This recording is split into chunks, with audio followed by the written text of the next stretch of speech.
digital revolution has changed the way we think. And in this era driven by information and technology, we at Daily Hunt are committed to our mission. Daily Hunt was born with a mission to empower the next billion Indians to discover, consume and socialize content which entertains and enriches them. Since our inception, we have been pioneering the online news aggregation world. Started with 700 print partners, we have successfully moved to recommendation-based, hyper-local, deeply personalized, vernacular content. Powered by artificial intelligence and machine learning technology, we are making path-breaking innovations. We are persistently working towards multiple recommendation model and A-logs, which has helped us in delivering personalized content mixed with important and breaking news notifications. Our innovation and drive to deliver the best has consistently positioned us the #1 consumer app. We're the #1 app on the App Store in the news category. We're ranked in terms of time spent the highest by both App Annie and by ComScore. At Daily Hunt, we believe in creating opportunities. An opportunity where we are blessed to serve Bharat by delivering you unbiased news, unbiased views. Daily Hunt, India's most trusted news app. Namaskar, and we particularly welcome our online listeners.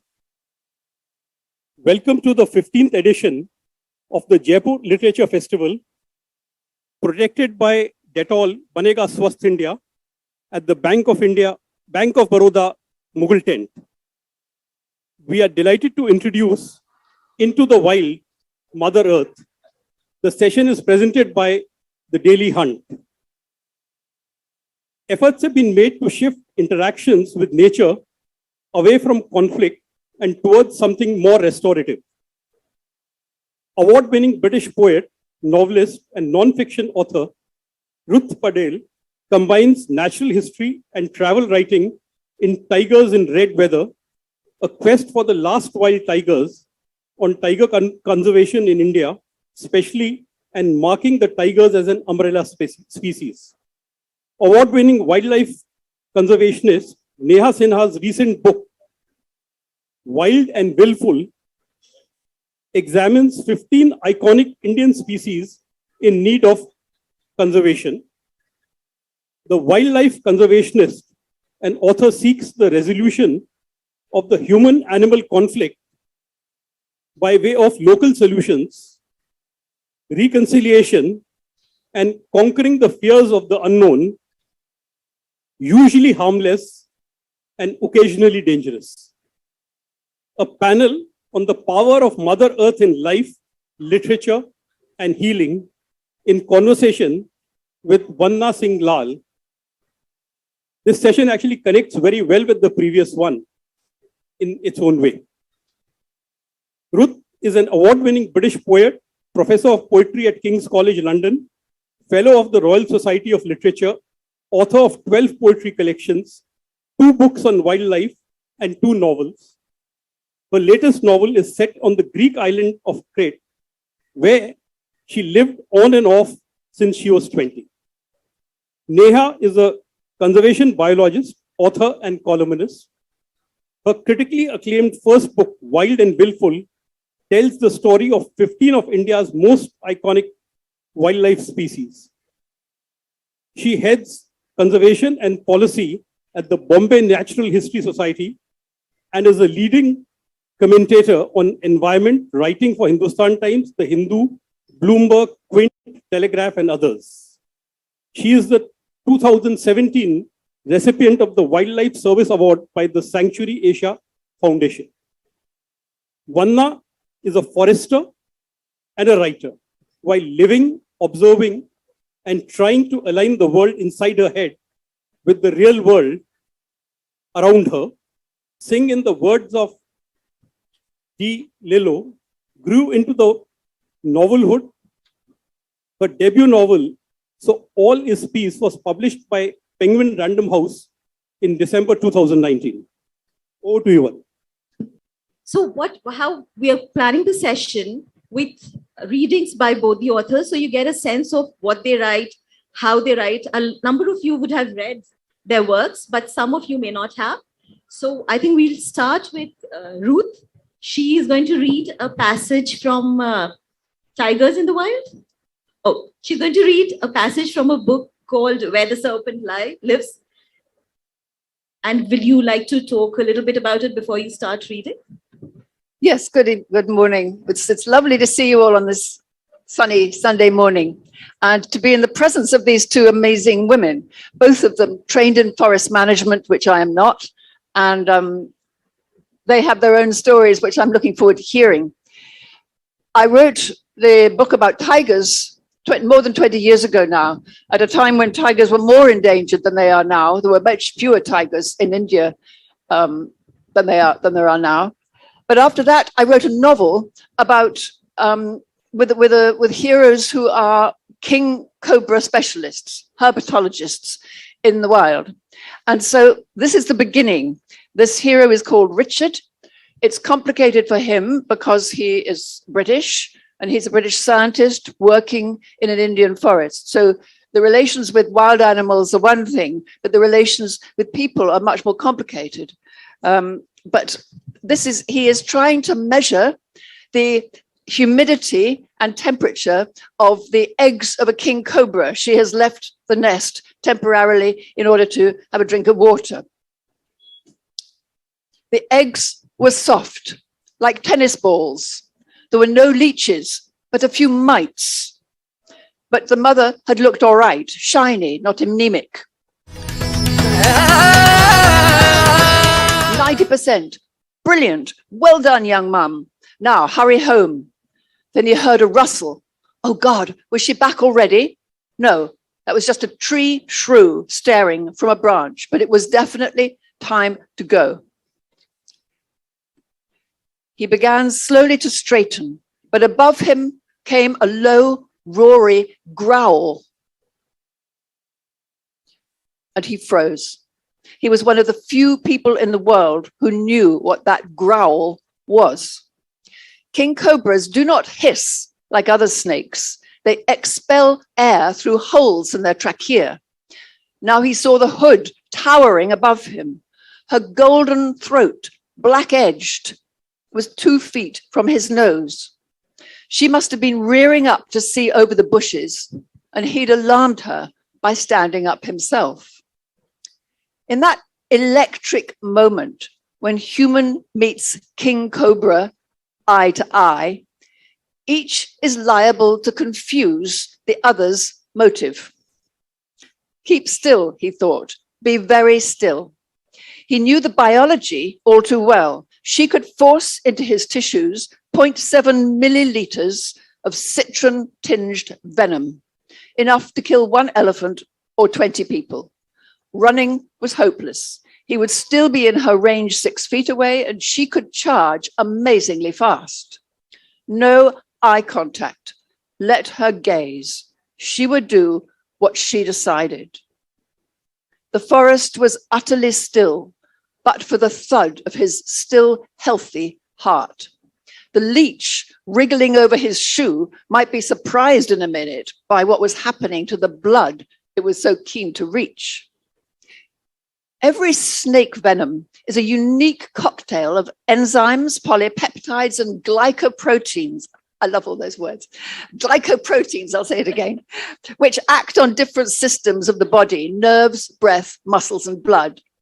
Neurotoxin, the main component in cobra venom, would bind instantly to receptors on the surface of his muscle cells, block communication between his nerves and his muscles, severing the impulse that made his muscles contract.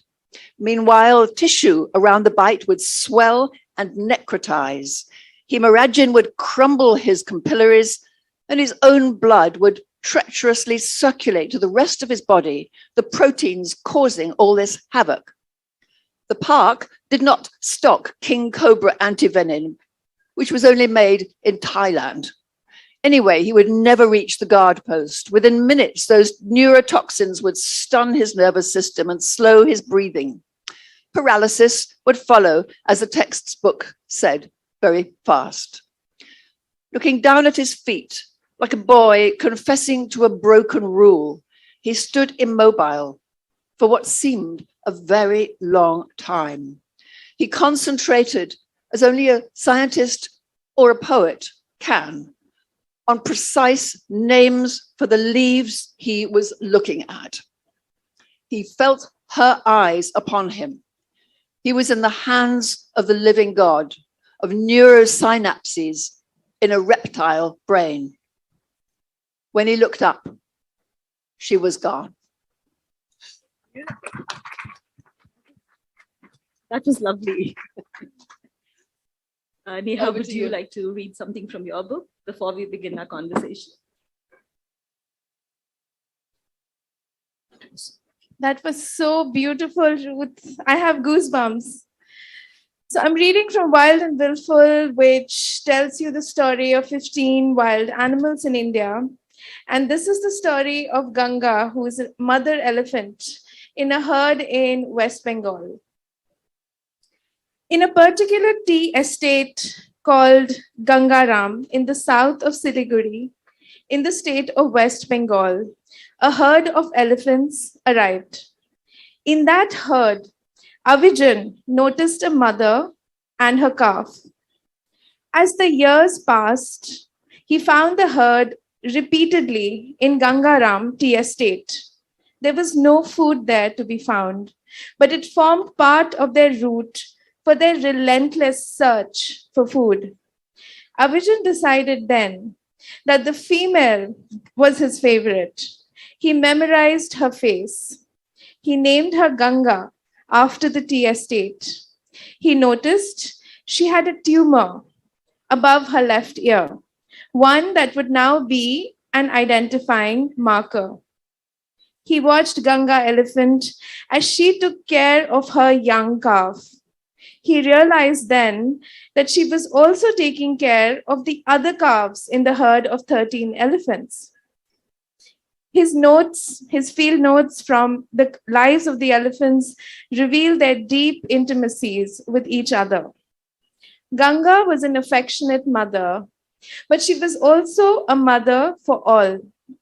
As the elephants came amidst high trees, she would tear down branches and offer them to the young calves, including the calves of other elephants. If the herd was in an area with hard ground, she would use her toenails to dislodge the sun-baked soil so that the calves could eat the grass. And she would often touch the young with her tactile, knowing trunk, a quick nod of assurance and comfort for the little ones as they walked many kilometers through familiar and unfamiliar places. Once, Avijan also saw Ganga suckling her calf. The elephants would often be injured by fences and spikes in the many kilometers they walked, and they carried scarred bodies that stood as monuments to a silent, simmering war between man and elephant. Late one winter night in December 2019, the villagers near Naxalbari in North Bengal pushed off a herd of elephants from their field. Pursued and rushed, the elephants moved towards a railway line in Batashi near Panitanki. The entire herd managed to cross the line, with the exception of one young calf. There was a slope that needed to be climbed and surmounted before the railway line could be crossed. The calf desperately scrambled down the slope and then went on to the railway track. But along the railway line, another beast was coming. It was the intercity train. It pummeled right into the calf, killing it. The news of the elephant death reached citizens early in the morning. Avijan rushed to the spot. People were crowding around the calf, but about 50 meters from the calf also lay the dead mother. She may have died trying to saving her young. And tragedy had struck twice, like lightning hitting the same spot 2 times, incinerating every living thing in its wake. They didn't know which elephants had died, and Avijan was watching as the mother's body was moved from the railway line. Where had the elephants come from? Which herd was this? When departmental staff heaved and moved the elephant, he saw a small bulge above the elephant's left ear. A sickening realization dawned. It was Ganga. She was dead. And that is how you kill an elephant twice over. If you hurt the young, you have snagged the mother too. Thank you. Wow. That was very moving, Neha. So let me ask this question of both of you. Both of you have spent a lot of time in the wilderness. What does wilderness mean to you? How has it shaped you? And why have wilderness at all? Why not place animals in cages and people can look at them and have trees separately? Why this intimate relationship between forests and animals and wilderness? When I started my tiger journey, one of the things I went to early was in Nepal with a man who had been looking after the tigers there for 40 years. And I said, what does wild mean to you? And he said, wild means free in the place where it evolved.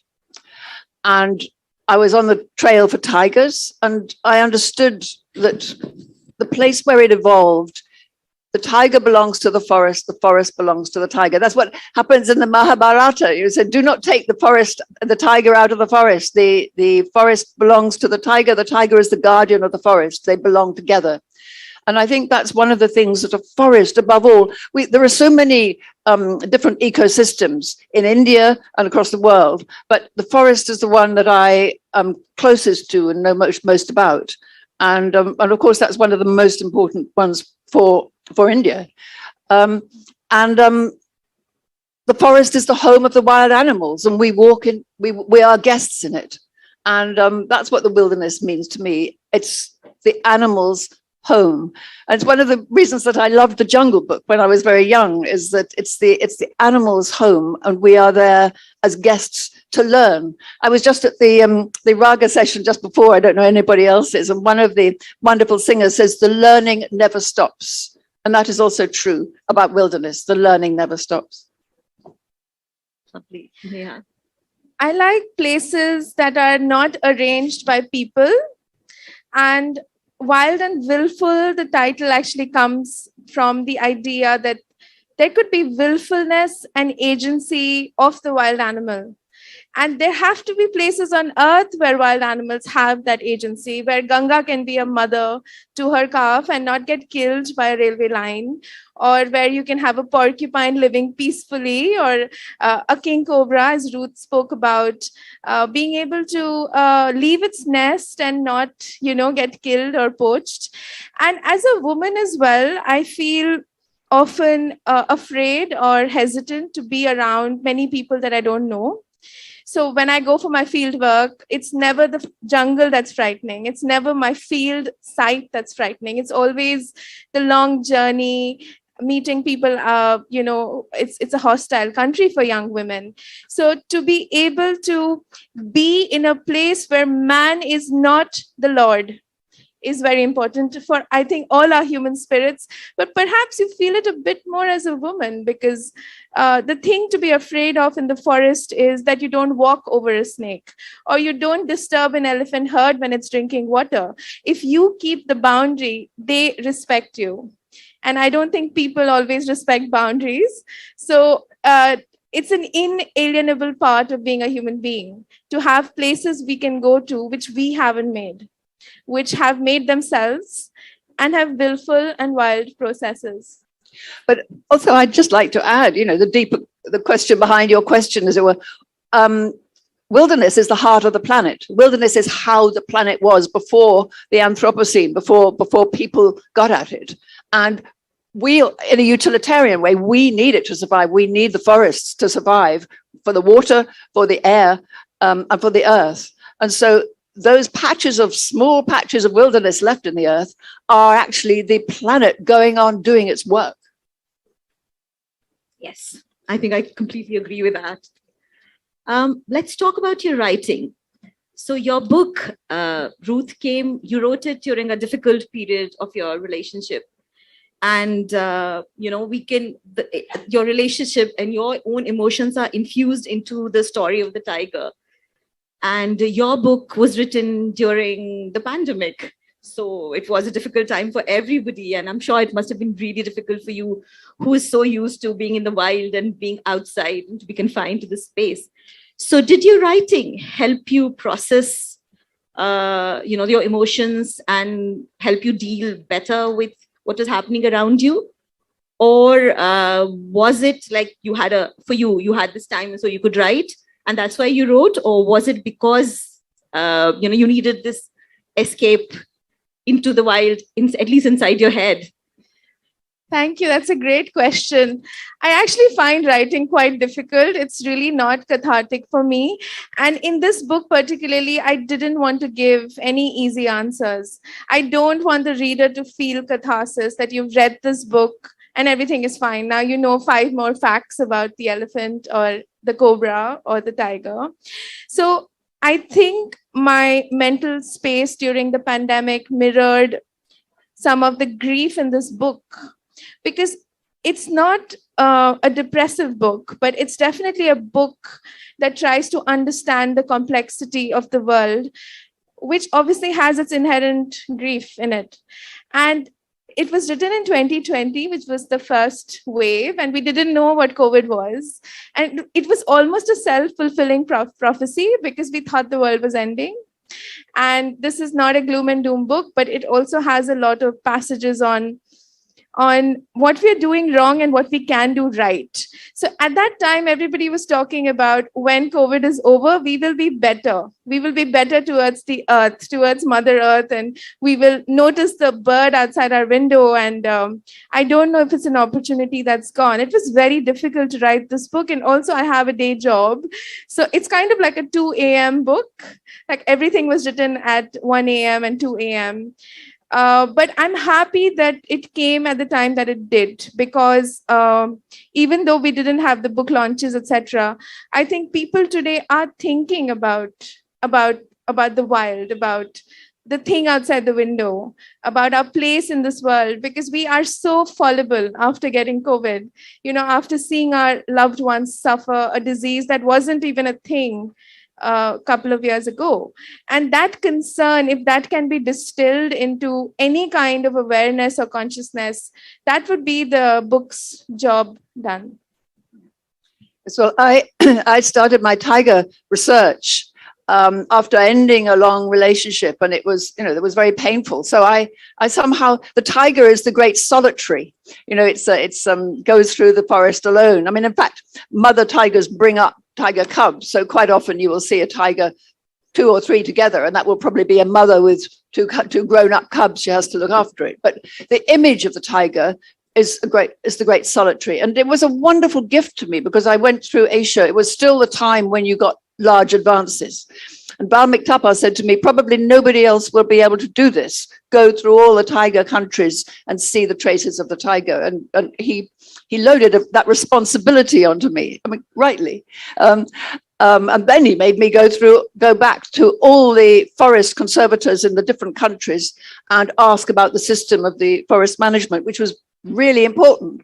But for me, emotionally, I was doing these amazing journeys to Bhutan, to Sumatra, to China, where I nearly had a nervous breakdown, to Russia, and to Laos, and trying to absorb the symbolism of the tiger in each country, as well as the songs. I did poetry readings in different places. So it was a very full time. And then the writing up at the end of a trip. I remember getting on a plane after Sumatra in Bangkok and heaving a sigh of relief, having written up all my notes, and then thinking, nobody can get at me for 12 hours. I'm going to sit on this plane and absorb and process what I have seen and write. And so the writing for me, when it is a delight, when I write prose, it's very sort of exciting. And writing poetry is something quite different. It's much more distilled, and it might come in little bits and things like that. Would you like me to read a poem? I mean, you mentioned that. That'd be lovely. When in Sumatra, I was in a car, a jeep, and we were going over these large sort of mountain roads, very far from anywhere, and a huge water monitor. I mean, it's about as big as this. Sort of suddenly came into the road. It was very exciting and all that. But then suddenly the car ground to a halt, and the generator or something or other had fallen out of the engine. So we had a 10-hour wait by the side of the road. And I got out of my laptop some little Chinese poems. The Chinese, in a way, were the villains of my book because of their system of Chinese medicine and the Chinese bones, the poaching, the tiger skins that is driving so much of tiger poaching. I mean, there were lots of wonderful Chinese scientists I met, but the system was the villains. But there were these beautiful little poems written on tiger paintings traditionally. And so I had written some of them down, and I made this poem out of it, sitting by the side of the road in Sumatra, waiting for the whatever it was to come along. Well, I can just say that. Water, moonlight, danger, dream, bronze urn, balanced on a tree root, one slash of light, then gone. A red moon, seen through clouds, or almost seen. Treasure, found but lost, flirting between the worlds of lost and found. An unjust law repealed. A wish come true, a lifelong sadness healed. Haven in the mind for anyone hurt by littleness. A prayer for the moment saved. Treachery forgiven. Flame of the crackle glaze tangle. Amber reflected in grey milk jade. An old song remembered, long debt paid. A painting on silk, which may fade. I'm almost loath to say anything after this. I think we should have a moment of silence to just, absorb. This is beautiful. It was absolutely beautiful. And it's a difficult question to ask after such beautiful poetry. But, in terms of tangibles, are there any lessons that, you have traveled across various habitats, various ways of managing or, taking care of tigers? Are there any lessons that we can draw from other countries? Or perhaps there are some things we have done well that other countries have not been able to quite do as well. So can you tell us something about that? Yes, I mean, in India, it's a national animal. It's a crime to do anything to it. And that's very important. And actually, you have in your book, you where is it? I'm not sure. The Twisted Strand. I don't write down. I think it was for the tiger. The people's feelings are a twisted strand of reverence and piety, and all a lot of the feelings of religion come in here, particularly of Hinduism, but also Buddhism. But then there's also fear, and there's also, and if a tiger is going to kill your cows or going to eat the boar that eat your or going to come in following the boar that eat your corn, or if it's going to lift your baby, you don't want it near you. So there's a complicated, twisted strand there. One thing that Russia does is when I went to what they're called Kapovedniks, the centers of forestry, there's always a room for a scientist. So, and it was a tiger scientist in Russia explained to me that it was actually the scientists who invented the system of tiger protection. In the Second World War, all the men went to the army to fight, and a lot of them were killed by the German invasion. And so the tigers came back because the men were not there with their guns killing the tigers. And so the scientists said, look, we've got to have a system of protection or the tigers will all be gone. So the science of tiger conservation is at the core of how they are protected. That doesn't mean that they don't have a lot of problems and that profit and everything gets in the way. So that's one thing, one difference. And that would be because I have been told by wonderful tiger scientists here that the foresters often regard the scientists as meddlers and people who are difficult, who are making difficulties for them. So that's one thing about science. Then there's also protection in Nepal, for instance, and also in Kaziranga in Assam. The guards who are guarding the forest against the poachers are armed. And I think that in India, where they're not armed, a lot of, I mean, up to 100 or more forest guards are killed every year by poachers, killed or maimed. So these are not things necessarily to get right or wrong, but they're the questions to ask. Are we going to arm the protection? Are we going to do what Ulus Karant suggested to me 20 years ago?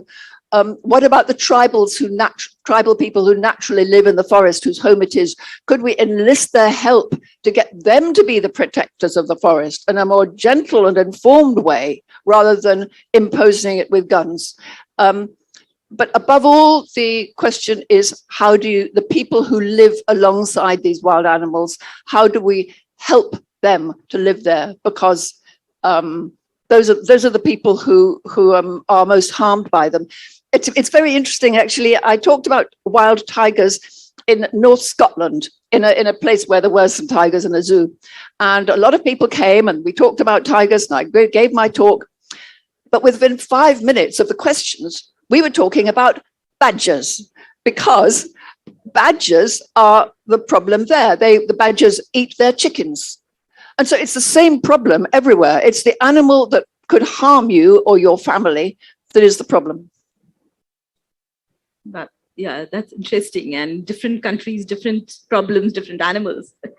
Neha, I have a question about, you are a wildlife conservationist in a very, very male-dominated field.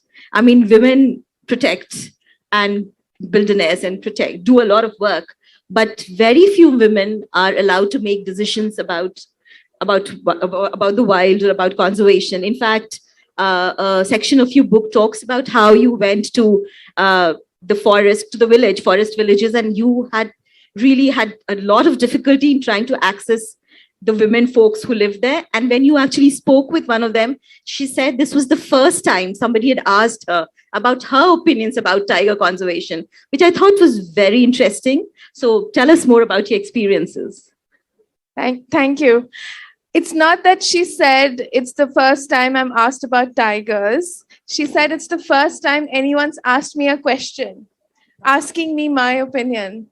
So, I mean, I feel very strongly, obviously, being a woman. And so why do women not get to make decisions? So there are two things here. One is the women who live in the forest or around the forest, and conflict with wildlife impacts them in a very different way. So, for example, she's cooking something and there's an elephant in the paddy field. She goes out to see what she can do and her food gets ruined. Her kids can't go to school because they, are trying to mind their fields or drive away animals that have come there. And being a conservation biologist, I can't say in black and white that we need to conserve animals at any cost. Obviously, the human cost is too much to bear. As human beings, we can't ever advocate for something that hurts another human being. Having said that, the poor cannot pay the brunt of conservation. And in looking at the poor around protected areas or in places where there's wildlife, women are a completely different story. So we are not talking to them. We are not reaching out to them. We're not asking them what their troubles are or what their aspirations are. And in my research in Sariska Tiger Reserve, all the women actually wanted to leave that place because they wanted schools for their kids. So their answers were much more future oriented than the men, for example, and they wanted hospitals. They wanted help in childbirth because some of them died while delivering babies inside the tiger reserve. The other aspect is being a woman and being there where you don't see other women doing anything professional. So obviously, there's a complete lack of being even visually being able to see a woman. So you don't have a woman in the forest department or in the local district administration. So whenever you go, you're viewed like some, I don't know, some museum piece or something weird. Like, it's very suspicious. Like, why are you here? Like, what are you doing?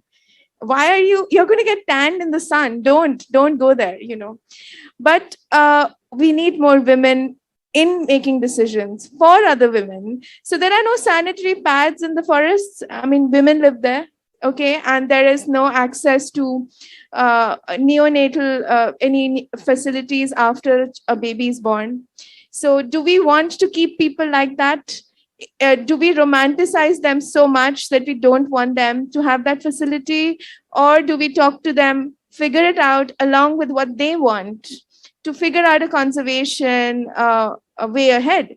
And I think conservation, it's like a patchwork blanket. There's no one solution. And there is no way that we don't listen to what the women say. And I say, you go to a community, talk to the women first. It always takes more time, but it's always much more rewarding and enriching. They are living in the future. Their issues and concerns are always to do with 5 years from now. So they're very forward thinking in that way. And in terms of having electoral representation, tribal women who are living in the forest don't have any usually. And I am very, interested in being able to highlight what they feel and bring that out in the conservation discourse, because there's no reason why conservation needs to be left just to conservationists. It must be science driven, but it must also have a social conscience and a feminine conscience at that. Yeah. Lovely answer. And I completely agree with that. But I think we are kind of running out of time. So this is the time when audience can ask any questions that they want to. I can see hands being raised.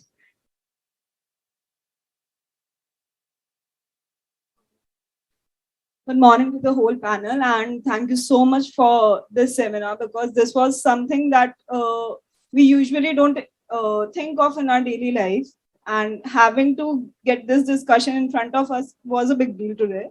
So my first question goes to Ma'am Ruth. So you spoke about symbolism that you tried to extract from tigers. So what was the moment when you finally extracted the kind of symbolism that you needed in your life at that time? And what's the whole experience? I would really like to have your experience shared over here. That's a very interesting question. Thank you. I mean, it was a long journey because there were so many different countries. And I felt I started from the position that the symbolism of the tiger is so tragic for the tiger, because it is sexy and beautiful and strong and powerful and dangerous, and everybody wants to buy in, have a slice of that symbolism, as it were. That's why the tiger magic happens. That's why the bones are poached and so on. There are people in Orissa I would meet. My brother lived, would have a tiger's claw around their neck and all that stuff. But as I went on, in Bhutan, the tiger is one of the defenders of Buddhism in Bhutan. The lowliest, it goes along the ground, and then you go up to the thunder dragon and so on. And eventually for me, towards the end of my time, I was back in Badra forest, where I'd been before, with a friend who knows the forest very well, called Girish. And we saw a leopard. We didn't see a tiger that day, and it was a beautiful forest, and it was getting dark. We were in a little jeep, and these beautiful reddish trunks. And then just in front of us, we saw this probably female leopard crouching, and then she crossed the road. And I thought, okay, that's enough for me. I go into the forest, I go into the world hoping to see a tiger, but I find a leopard. And that's so you go into your own journey, and you are given a flash of insight, and that's yours to keep. So I suppose that for me is the end of it, that I felt that the tiger and the whole world of the Indian forest was a gift to me from what had happened to me, from my journey. Thank you so much for sharing that, ma'am. And my next question is to Neha, ma'am. So, ma'am, you mentioned in the beginning of when you started to speak, you mentioned that people are are the first thing that scare you while you're in a forest, and animals are rather much more pacified creatures for you. So if we think about it through an animal's perspective, I just had this thought because last year I visited Ranthambore Wildlife Sanctuary. I'm not into this field as much as you are into it, but there was a scene that I saw. So it was basically a deer who was ready to get some water through the river, and there was an alligator waiting to hunt it. So could animals also think like this, that humans are much more pacified creatures for them, while the other animals are more of a threat to them?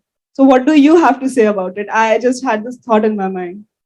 So the crocodile you saw is a magarmach, a magar crocodile. It's an obligate carnivore, meaning it can only eat meat. It can't drink milk. It can't eat like McDonald's. It can't eat the stuff that we like. So this is a part of nature to understand what a thing does. A crocodile is a top predator, and a deer is a prey animal. So a deer is going to browse on leaves, and that's all that it eats, plants and vegetable matter. And a crocodile is going to eat meat. We are the only ones who eat everything, but animals usually have specific dietary choices. So, for example, a venomous snake like a cobra or a king cobra or a Russell's viper, do we hate it because it has venom, or should we accept it for what it was meant to do, which is to kill its prey with its venom so that it can live and also raise its young? So the king cobra is the only snake we know of that actually builds a nest for its eggs. It will make a nest. The mother will sit on the nest and keep the eggs warm. And she's going to eat other snakes. So she doesn't, she's not vegetarian. So I think understanding nature is also understanding, having an acceptance of the various kinds of things that are there in the world. And I don't think a crocodile is evil. I don't think a venomous snake should not exist. I think they should. They are not evil. That's just what they're supposed to do. And if you respect them, I have walked into cobras many times in the forest and I've never been bitten. That's why I'm here. I'm not dead. So if you respect their boundaries, they respect you. I've always had that experience. And I've also walked into tigers and rhinos, wild buffaloes, leopards on foot. I was on foot because I was walking a transect doing a survey. And it was all right. I kept my distance and they kept theirs. I'd like to add a little bit to that, which is that it's very distressing for us to see an animal killing another animal. I mean, the worst that happened that I saw was in Kenya, and we watched an old lioness bring down a zebra. She was very close. It had been a long chase. I think she was an old lion. She was by herself, which is unusual. And it happened, the zebra was as close to me as you are. And we were in the Jeep. And what they don't let you hear on the wildlife films are the cries. The crying of that zebra as it gradually died was awful. Then we sat very still. The lioness was exhausted. She was panting like that. Then we heard the most awful noise, a sort of chittering noise all around us. And it was the hyenas. We had seen a den of hyenas with cubs and everything before. And they were going to destroy the lioness. And she looked up and around like this. And, her eyes were going like this. And there was a dead zebra. And then she tried to make a break for it. And they ganged up against her. But our Jeep guy, the driver, drove. He thought that we wanted to go closer. There was nothing I wanted less than to see another animal killed before my eyes. But because he moved and because the lion was more used to Jeeps than the hyenas were, they fell back a bit and the lion streaked away. And then we were right close to the zebra. And for 40 minutes, those hyenas went into it and they start eating the stomach first. And the smell was awful. Shreds of flesh came up in the air and were flung on us. So all that aspect of nature is distressing to us, but it is how that world works. And the human beings are, as we say, are different, and we are guests in it. And we should not try and stop it happening. I just need to add that you must have seen The Lion King, in which the hyenas are the bad guys, but they're not.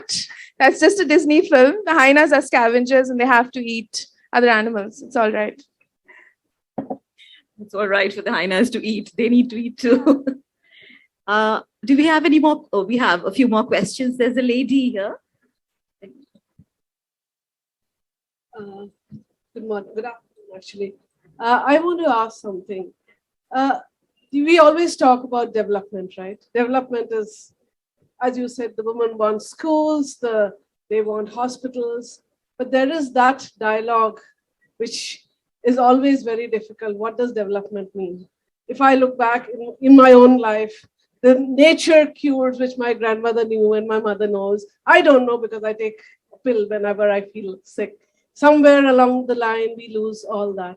But in your own research, I mean, you've done so much going into the other side of the story. I'd really like to understand, where do you think the answer lies, or how do we approach the answer? I'm sure there's no answer to it yet.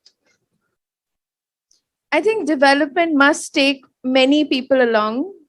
So if you're building a big dam that drowns a forest, for example, it doesn't take many people along. I think for me, the simplest definition is taking as many people along as possible. So if you're making a bullet train, who does it displace and who does it, benefit? So we must do that kind of cost benefit analysis in terms of understanding who it benefits and who makes the money. At the same time, nature gives us ecosystem services and we are kind of running out of time. So we can't endlessly keep restoring the places that we've destroyed because there's such few places left now.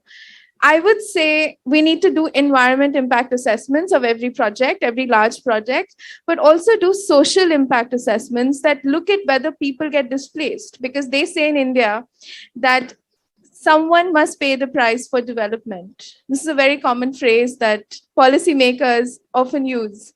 Who is that someone? Do those someone also have a voice? And over here, there's an entire legal movement worldwide looking at the personhood of rivers, forests, mother trees that are disproportionately important to the ecosystem around them. And that's a very interesting conversation because there are certain features in the topography which are invaluable. And that needs to go into the environment impact assessment. And finally, I want to say, whoever's taking the decisions, it cannot be a monolith. So it can't just be a Niti Aayog, which has never gone to a forest or never tasted the waters of a Himalayan stream or never, felt the trunk of a tree, right? And the millions of years it takes for it to be in that place at that time. So. I also, Gandhi said, there is enough in the world for everybody's need, but not for everybody's greed.